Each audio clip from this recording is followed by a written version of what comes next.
The way these students were put together in a group was the teacher using her classroom data that she had from the beginning of the year and adjusting it over time. She used DAR and DRA both at the beginning of the year. The DRA allows her to have the students read for longer passages, hear the kinds of miscues the students are making, and adds to her information that she has from the DAR. Also, as the year progressed, her teacher made tests, district data from CGAs would help her adjust her groups and see if that data matches her anecdotal notes. Good afternoon, third graders. All right, before we start our lesson today, we're going to do a word sort. Okay, I want you to look at these two words, and I want you to think about what is the base word of this word. What is this word? Plays. Plays. And what's the base word of that word? Play. Play.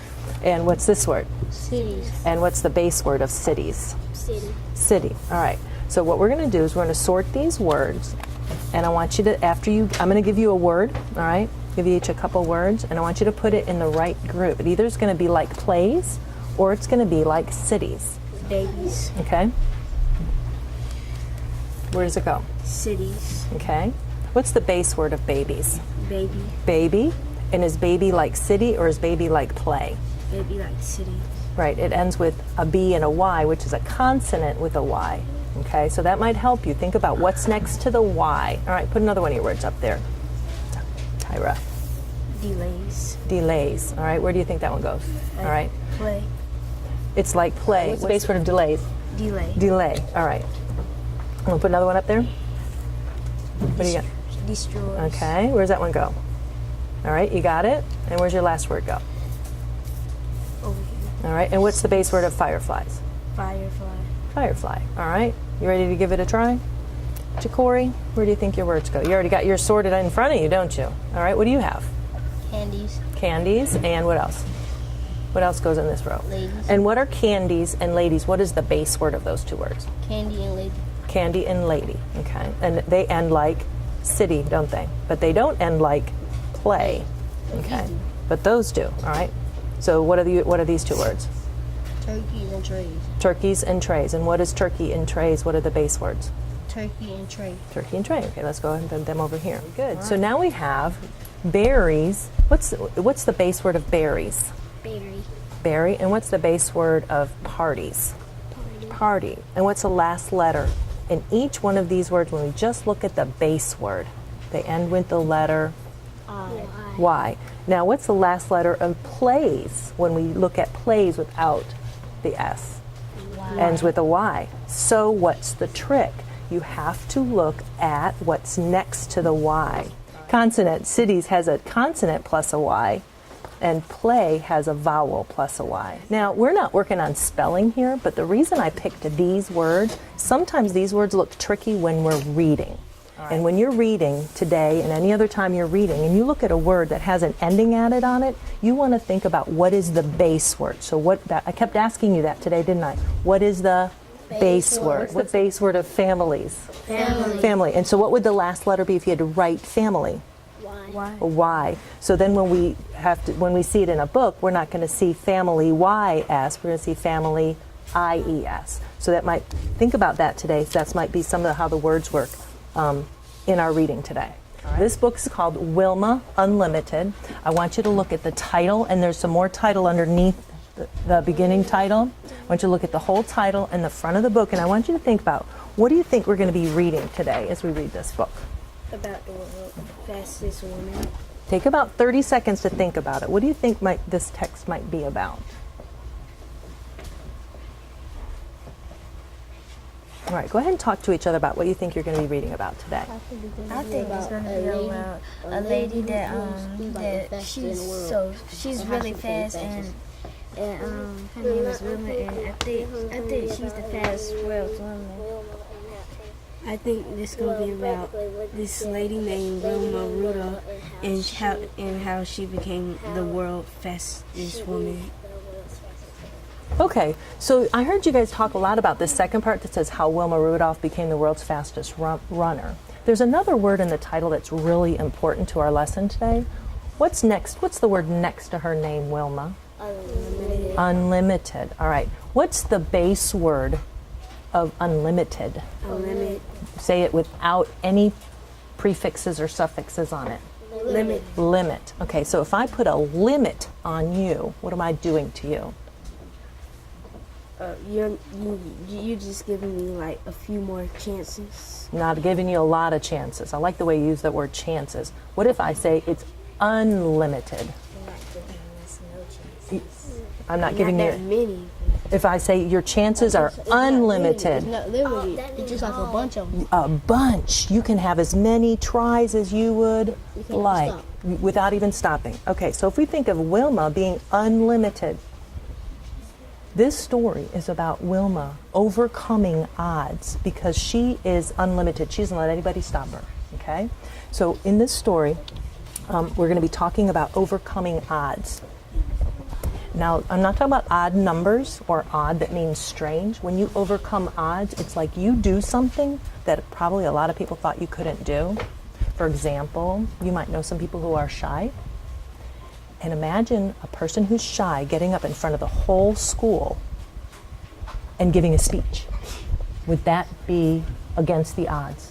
That would be overcoming odds. Or how about the team that lost every baseball team all year long and all of a sudden they played a game and they won the championship. They beat the best team in the league.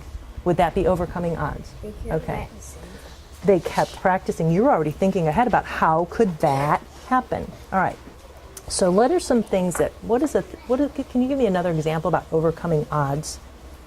What is something that you might try hard at and be able to do? When you're drawing. Talk more about that. If you say you couldn't draw and you tried and then you know how to draw and you draw made it put your picture in the library. Because yours was one of the best. Okay, keep talking about that. Coloring. Well, sometimes you say you don't know how to color good, and then when you keep trying, one day your coloring looks the best. Okay. Anybody else have an example?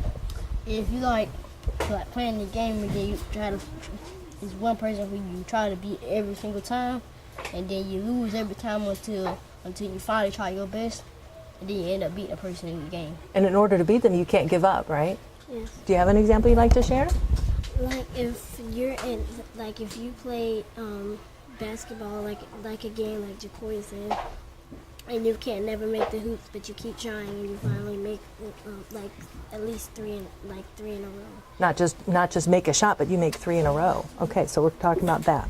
All right, in your book, one of the things that Wilma had to overcome, one of the odds that she had to overcome, she has some very serious illnesses. I'm going to say the name of the illnesses, and I want you to just hear how they sound. I want you to say them after me. All right. One of the illnesses that she has is double pneumonia. Say that. Double pneumonia. And another one she has is measles. Say measles. Measles. She also gets the mumps. The mumps. All right. She also gets the chicken pox. Chicken pox. And she gets scarlet fever. Scarlet fever. And one of the most serious diseases she gets is polio.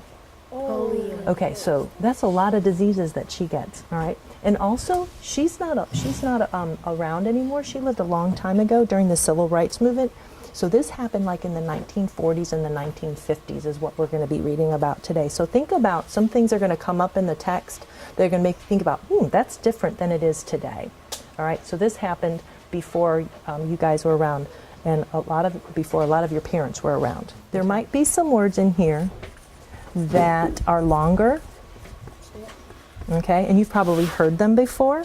And don't say this word, don't say it. Some of you might be able to look at that and you know it right away. But when you come to long words like this, have you ever heard somebody say, I want you to chunk it into pieces, all right? So let's imagine that this was a hard word for you. What would be the first part that you might say if I said chunk that word? What might be the first part? Constant. Constant. So you already saw that word constant that you know. And what would be the next part? Lee. All right. Let's say if you couldn't even get the word constant, what would be a smaller part? If that's great. You always want to go for the biggest part of the word that you know. But what if you didn't know the whole big word constant? You could start at the word con, and then you say con, and then you might get stint, and you might say constantly. Let's try another one. All right, let's try this one. All right. What might you do if you had to chunk this word? If you had to figure out one of the parts? Pat. Pat, okay. And what would be the next part? Tur. Tur, okay. Could you do tur, patter? Would that work? I think this part needs to be a little bit bigger. What if we did pat, turn, because we need to have this be the ending. Sometimes it's those endings that get us tricked, right? So when you're reading today, if you get stuck on some words, I want you to think about looking at the chunks of the words. Okay. Turn in your books to page 3. Find this word. Is that a word you guys have seen before? No. It's on page 3. You know what? You don't have page numbers, so it's going to be on the very first. I think this would be right here. Page that looks like this. See if you can find that word. Found it. All right. That's the word. This word, the P is silent. This is the word pneumonia. All right. That's the disease that she has, and it makes it really, really hard for you to breathe when you have pneumonia. All right. I want you to turn one more page and find this word.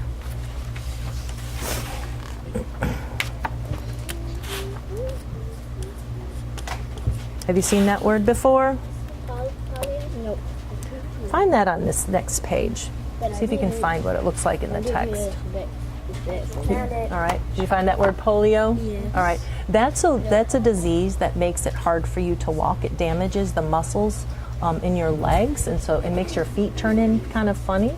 Now remember, this is Wilma. She's getting these diseases, and we're going to watch her overcome some incredible odds. All right. We're going to go ahead and start reading, but I have a job for you guys to do while you're reading. Okay. In the back of the book, you'll notice that you have some sticky notes. All right. Find your sticky notes. So you don't have to pull them off. I just want you to know where they are. They're way in the back of your book. Okay. All right. So when you need them, you can go ahead and pull them off. All right. The main idea of this story is that Wilma Rudolph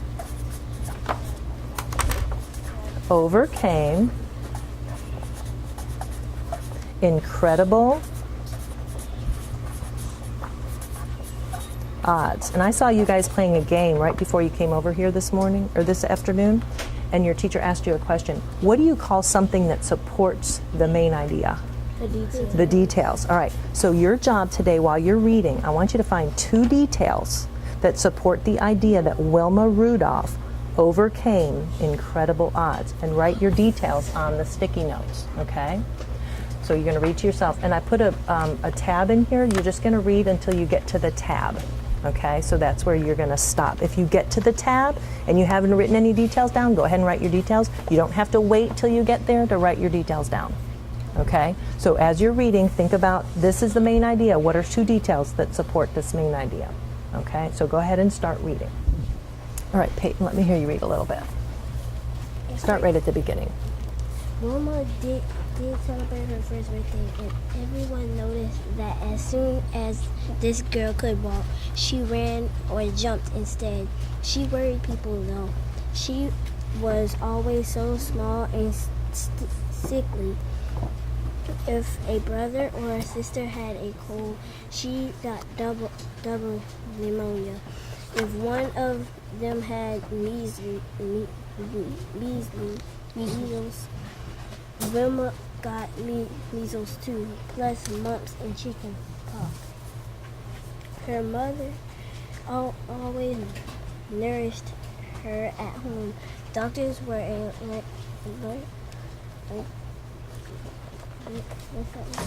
Give it a try.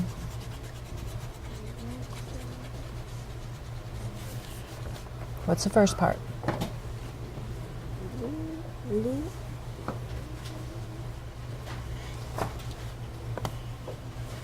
How could you say this part right here? The L-U-X. Try Lux. And then let's go there. Doctors were a Lux. All right. Does that word make sense to you? Okay. Start again with doctors. Doctors were a luxury for the Rudolph family, and anyway, only one doctor in Clarksville would treat black people. Okay, so hold on a second. So what is something that you've read about so far about Wilma overcoming incredible odds? That that her incredible odds is that she every time if someone had a sickness, she would get that sickness and plus something else. But the fact that the main idea is that she overcame incredible odds, is that she overcame all of this stuff of her getting double stuff and extra things that she got from her siblings too. So most people might not be able to do that, so that was her way of overcoming odds. Okay, that's something that maybe you could add to your sticky note. Go ahead and keep reading to yourself. So when I'm reading with the students, the miscues, I'm looking for did they understand what they were reading? Did what they read sound right?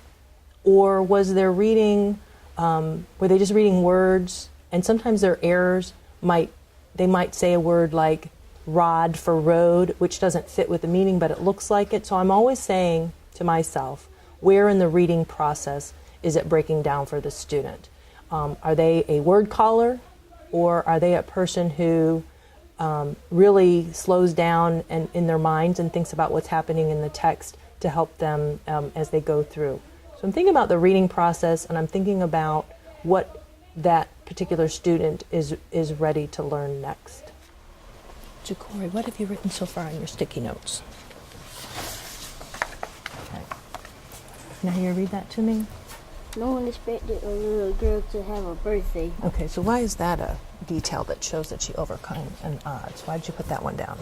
Because in the beginning of the story, it said that nobody expected a little girl to have a birthday, and when they were first born, they were 4 pounds. Okay, so does that show how she overcame odds? How does that show how she overcame odds? Because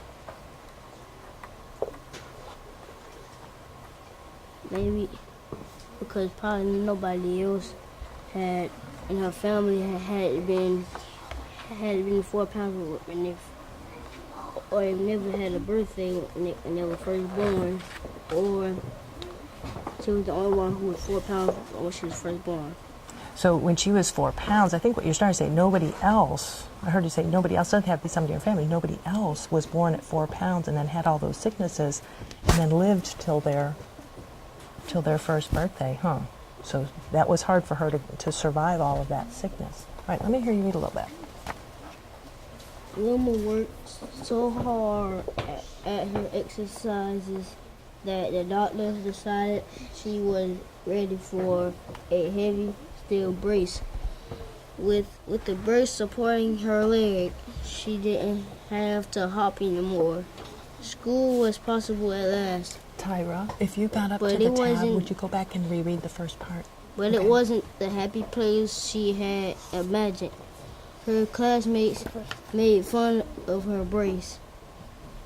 During playground games, she could only sit on the sidelines, twitchy with impatience. She studied the other kid for hours, memorizing moves, watching the ball zoom through the rim of the bushel basketball they used as a hoop. Something doesn't make sense there. Go back and do some rereading. She studied the other kids for hours, memorizing moves, watching the ball zoom through the rim of the bushel basket they used as a hoop.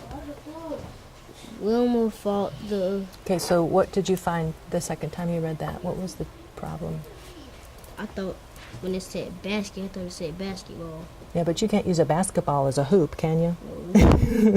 Okay, go ahead. Wilma fought the sadness by doing more leg exercises. Her family, all her family always cheered her on, and Wilma did everything she could to keep them from worrying about her.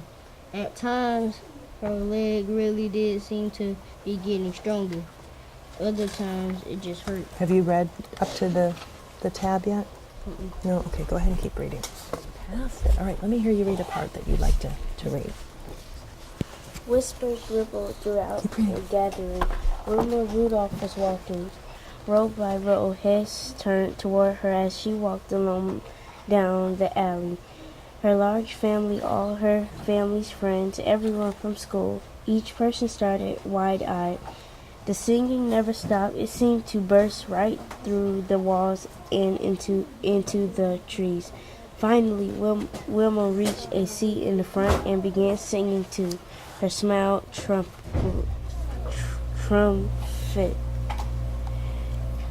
Okay, is there something in there that's tricking you?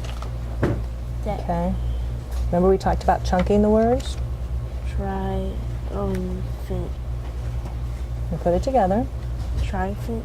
You said I heard you say try, and then I heard you say and I heard you say fint. Can you put it together? Triumphant. Triumphant. Is that a word you know? No. Okay. Have you heard of the word triumph? No. Well, triumph. Well, let's see. Let's read that last sentence and see if we can figure out what maybe partially what the meaning of that word is. Start with finally. Finally, Wilma reached a seat in the front and began singing to her smile. Triumphant. Why was she having a triumphant smile? Why was she smiling? Because she was happy. What had happened? What was she happy about? Because they had took the brace off her leg. Who took the brace off her leg? The doctors. Let's go back here.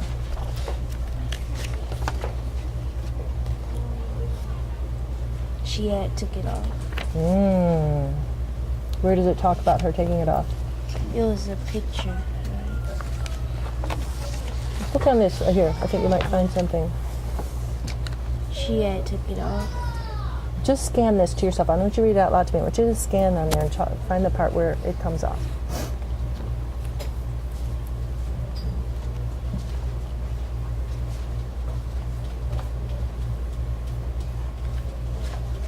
It said she unbuckled her heavy brace and set it by the church's front door. And what does it say right here? She hung back while people filled the old So building. why did she hang back? She didn't want anybody to see her take it off. So maybe something might have happened. But so now we go back to this part over here. All right. So now that we had a question about why is she smiling? Why is she smiling there? Because nobody will laugh at her no more because she has her brace off. Okay. So let's go back to the word triumphant.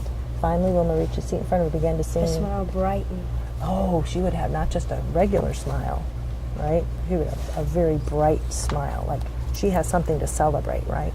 Okay. Did you find some details and write them on your sticky notes? Okay, good. What I noticed today during the lesson as I was listening to the students reading was that they were able to read most of the words. There were some of the words that they paused on and decoded and did a pretty good job, but my question in my mind was whether or not they were understanding those challenging words. Did they know what they meant, and did they know what they meant in the context of the story? So I asked the students as they were reading, were there words that were challenging to them? Was there something that was mixing them up? Had them go back. So I want the students to not only notice when there's a word they don't know, but also to notice that sometimes they say the word correctly, but they don't know what it means and what it means in the context of the story.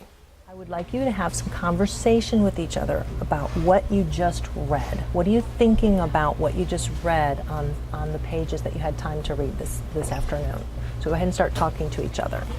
Well, what I think is, since I haven't got to the tag yet, I think that since when I was on this page, that it said that she had to wear a heavy steel brace, and on her leg so for a long time.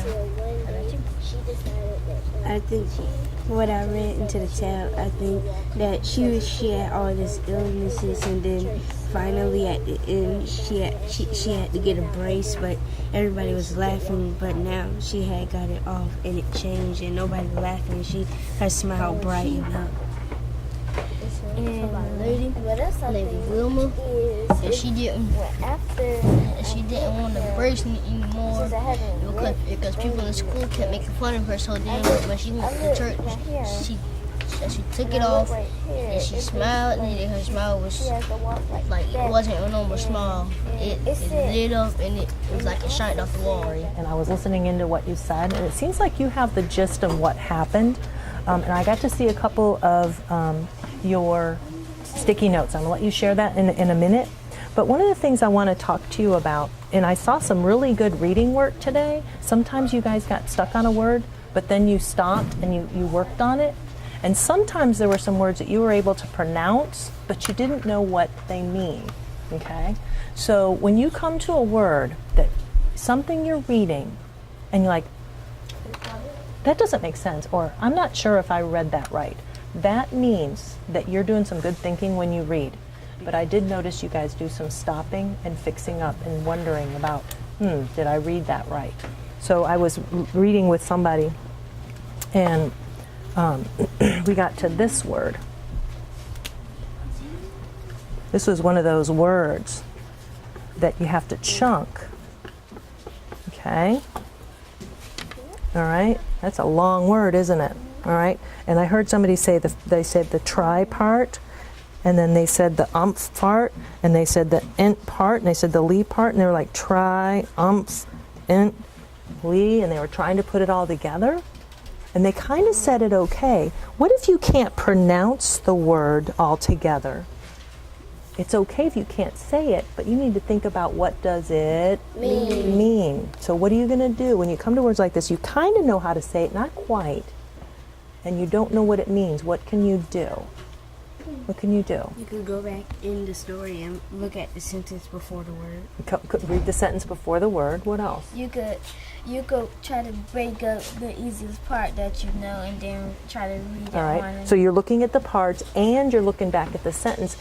And the other part is you want to think about what's happening in the text. What's happening when this is happening? And it says that she smiled triumphantly. Those of you that got to that page, why was she smiling on the last page that we read? Why was she smiling? Because she could walk without her brace on her. So if I had this brace and people were making fun of me and I had to do all this work to get out of the braces, am I just going to go, I can smile, look at me, Or am I going to have a big, broad, happy, smile that won't go away? A triumphant smile. All right, let's have you guys share a little bit about what you wrote on your details for your sticky note. What are some ways that she overcame incredible odds? What did you find? Pick one. I know you guys did a lot of writing here. Pick one that you think is the best one you'd like to share. Okay? All right. Kyra, you go first. It said in the text, it says Wilma got polio, and Wilma could never walk again. Okay, so tell me about overcoming the odds. She was keep trying to walk, but then they said she could never walk again, but then she went ahead and did it. Perfect. All right, so that supports the idea that she did something that most people wouldn't be able to do. All right?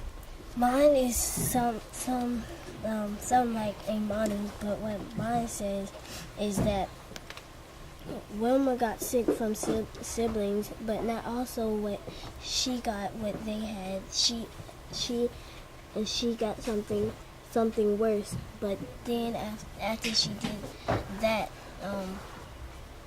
she didn't let that stop her. Even when her she got the brace on her foot, if she couldn't walk, she would hop on one leg so that she just kept on moving and didn't let that stop her. She didn't let things stop her. I like the way. All right.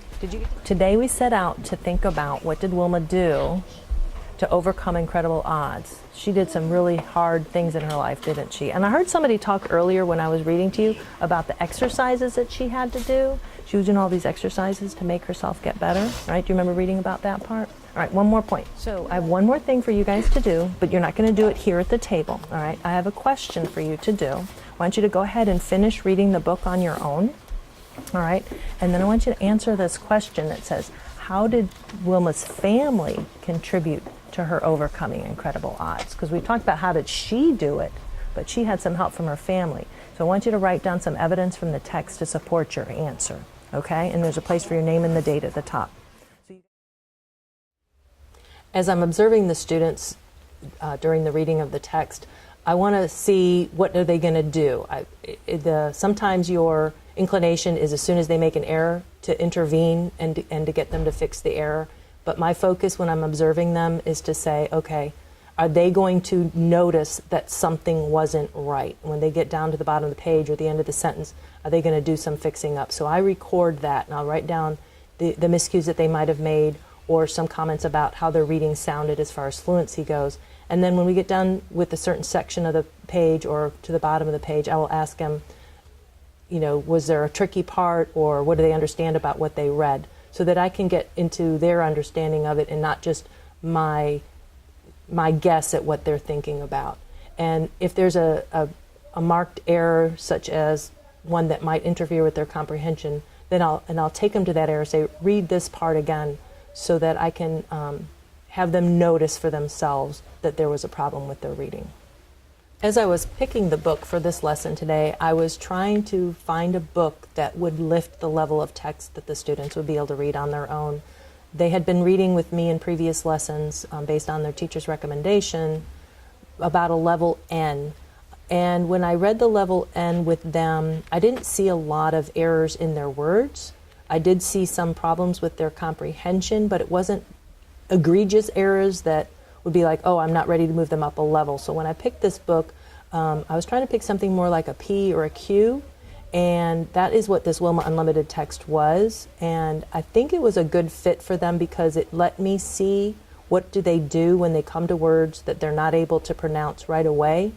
And when I questioned them about the meaning of the words, do they have a strategy in place for how to address that? I did see that some of the students, they tried the word and they kept going, but they didn't necessarily do some rereading. And in my observation, they might have done it had I not been there, but I was able to observe that they do need that extra nudge to make sure that they are thinking about what is the meaning of this word. Even if it's a word I can't pronounce, what is the author trying to tell me? So I think that book level was the right level for them today.